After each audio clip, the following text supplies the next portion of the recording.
నల్గొండ జిల్లా కేతపల్లి మండలంలో ఎమ్మెల్యే వేముల వీరేశం పర్యటించారు. పలు గ్రామాలలో ఇందిరమ్మ ఇళ్లకు ఎమ్మెల్యే భూమి పూజ చేశారు.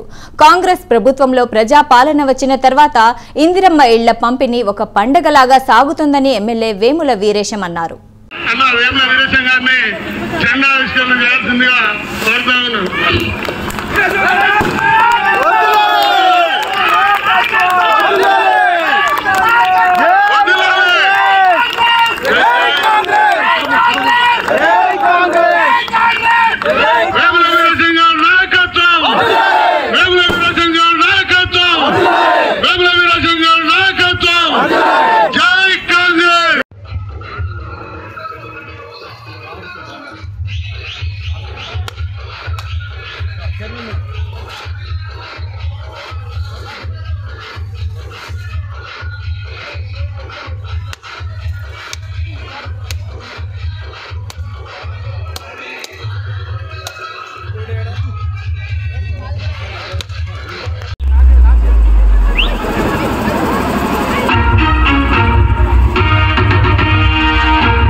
जय वीरेशवना वीरेशवना नायकत्व वीरेशवना नायकत्व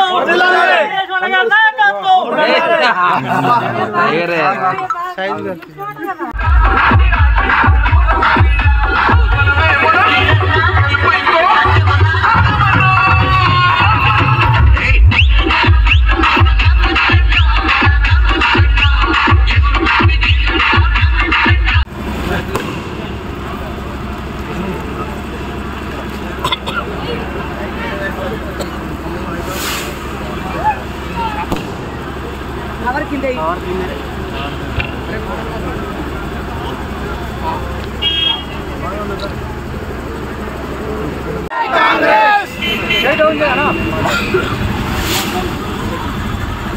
పెద్దలు గౌరవనీయులు అన్న వేముల వీరేశం గారిని మాకుండే సమస్యల మీద కానీ మాకు చేసిన అభివృద్ధి గురించి కానీ మాట్లాడాల్సిందిగా కోరుతా ఉన్నాం.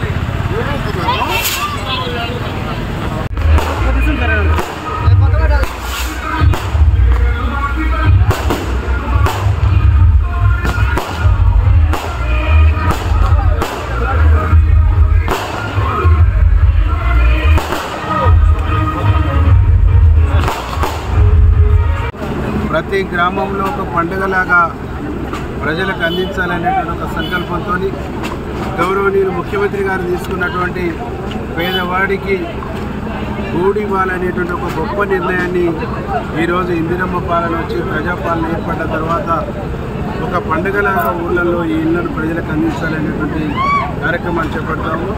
ఈరోజు రావణపేట కానీ కేతపల్లి 8 గ్రామాలలో ఈ ఇందిరమ్మ ఇళ్ళ ఫౌండేషన్ కార్యక్రమాన్ని చేపట్టడం జరిగింది. ప్రజలందరూ కూడా ఆనందంగా ఉన్నారు. ఆనాడు ఇందిరమ్మ రాజ్యంలో ఇందిరమ్మ ఇండ్లు కవేలు బెంకలతో కట్టుకున్నాం. మళ్ళీ ఇండ్లు ఇచ్చినటువంటి దాఖలాలు లేవు. గడిచిన 9.5 సంవత్సరాల్లో ఇండ్లు ఇస్తామని చెప్పేసి ఊరించిరు తప్ప ఒక్క ఇల్లు ఇచ్చినటువంటి దాఖలాలు లేవు. ఈరోజు మళ్ళీ ఇందిరమ్మ రాజ్యం వచ్చి గౌరవనీయులు ముఖ్యమంత్రి రేవంత్ రెడ్డి గారు ముఖ్యమంత్రి అయిన తర్వాతనే మళ్ళీ మేము ఇందిరమ్మ ఇళ్లను కట్టుకోబోతున్నాం అనేటువంటి ఆనందం ప్రజలలో ఉంది. వారికి చాలా కళ్ళల్లో ఆనందాన్ని మేము చూసినాం. ముఖ్యమంత్రి గారికి ధన్యవాదాలు, కాంగ్రెస్ ప్రభుత్వానికి ధన్యవాదాలు ప్రజలందరూ కూడా తెలియజేస్తూ ఉన్నారు. ఇంకా 2వ విడత ఇండ్లు వస్తే దాదాపుగా 95% ఇండ్లు లేని పేదవాళ్ళు లేకుండా, ఇండ్లు లేని ఇబ్బంది లేకుండా ఉంటారనేటువంటి ఒక ఆలోచనతో కూడా ప్రజలు ఉన్నారు. ఇప్పుడు 3500 ఇండ్లు వచ్చినాయి. రానటువంటి వాళ్ళకు కూడా 2వ విడత మాకు వస్తుందనేటువంటి ఒక విశ్వాసం నమ్మకం వాళ్ళలో ఉంది. ఒకవైపు రేషన్ కార్డులు, ఒకవైపు సన్న బియ్యం, ఒకవైపు ఇందిరమ్మ ఇండ్లు. మొన్న 9 రోజుల్లో 9,000 కోట్ల రూపాయలు రైతు భరోసా